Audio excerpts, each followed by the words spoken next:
Alors, Monsieur Bienvenu Chikaya va nous parler de l'état de lieu de la protection des données en République du Congo. Vous pouvez prendre la parole. Très content d'être là avec vous et de vous partager l'état des lieux de la protection des données à caractère personnel en République du Congo. Moi, je vais aborder la mise en contexte de cette loi-là, les acquis, les défis actuels et conclure sur des points. Comme dans tous les pays du monde, le Congo-Brazzaville aussi a eu à adopter un texte qui encadre les données à caractère personnel.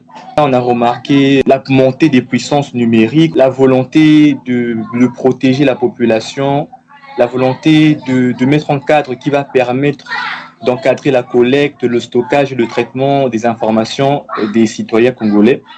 Et c'est la raison pour laquelle, depuis 2019, on a mis en place une loi, c'est la loi numéro 29-2019, du 10 octobre 2019, portant sur la protection des données à caractère personnel. Bon, chez nous, avant la loi, on n'a pas de structure qui a eu à se substituer par rapport à ces problèmes-là. D'abord, ces problèmes n'ont pas été très pertinents auparavant.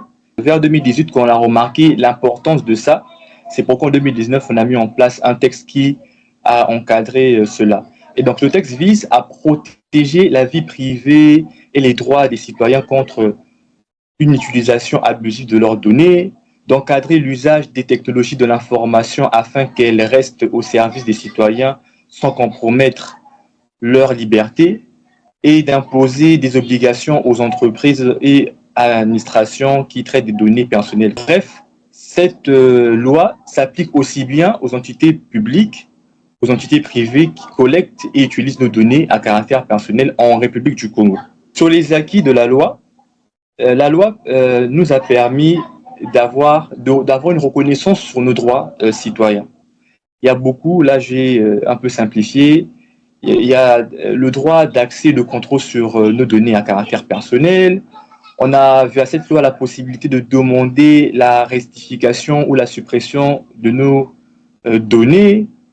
On a, via cette loi, ce droit à la portabilité des données qui nous permet de récupérer, de transférer nos données. Donc ça permet de renforcer cette protection et d'éviter des cas d'espèces similaires. L'autre volet, c'est au niveau de l'encadrement des traitements des données.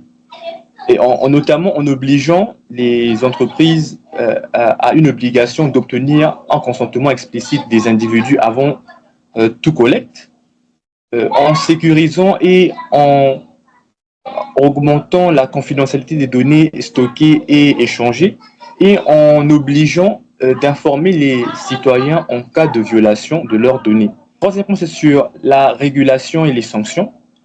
Le texte sur la protection des données à caractère personnel a mis en place une commission, donc une autorité de contrôle.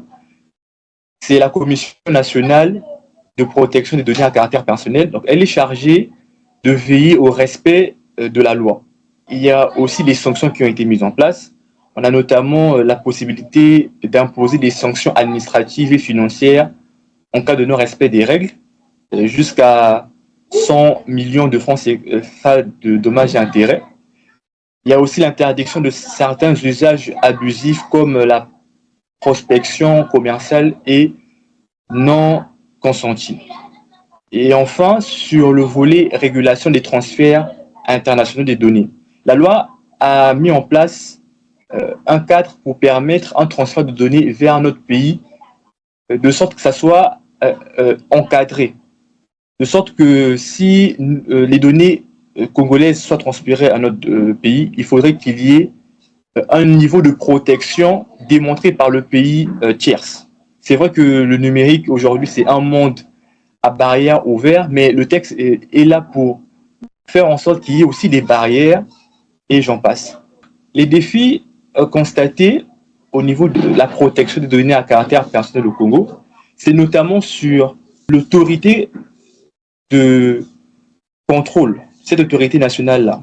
La loi prévoit cette création, mais jusqu'à présent, la structure n'est pas opérationnelle et elle est encore en cours d'élaboration.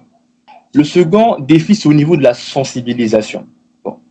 Jusqu'à présent, il n'y a pas une structure, excepté la nôtre, qui a eu à sensibiliser sur les données à caractère personnel. On n'en parle pas beaucoup, même au niveau académique, on n'en parle pas beaucoup. Donc, il faudrait penser à ça. Mais en revanche, nous avons eu à mettre en place, puisqu'il y a également des textes qui renforcent le texte sur les données à caractère personnel. Il y a un texte sur la protection, plutôt sur la cybersécurité, qui a été adopté en 2020, et lutte contre la cybercriminalité, qui renforce ça. Il y a une structure spécifique qui est l'Agence congolaise de la promotion de l'économie numérique. J'ai eu enseigné les fondamentaux du droit du numérique dans une université privée en novembre, et j'ai remarqué que peu d'étudiants ne connaissaient qu'il existait un texte sur la protection des données à caractère personnel.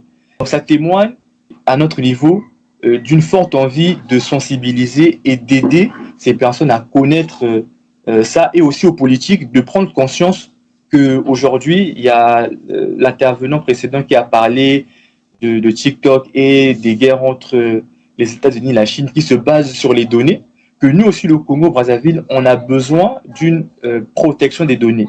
Et c'est pourquoi, au moins là, il y a eu une avancée. C'est pourquoi, depuis, si je ne me trompe pas, 2018, on avait lancé les travaux de la création du Data Center national pour sécuriser nos données au niveau national. Parce que la souveraineté d'un État passe aussi par les données de façon locale. Et donc, c'est par là que je termine mon intervention. Merci beaucoup de m'avoir écouté.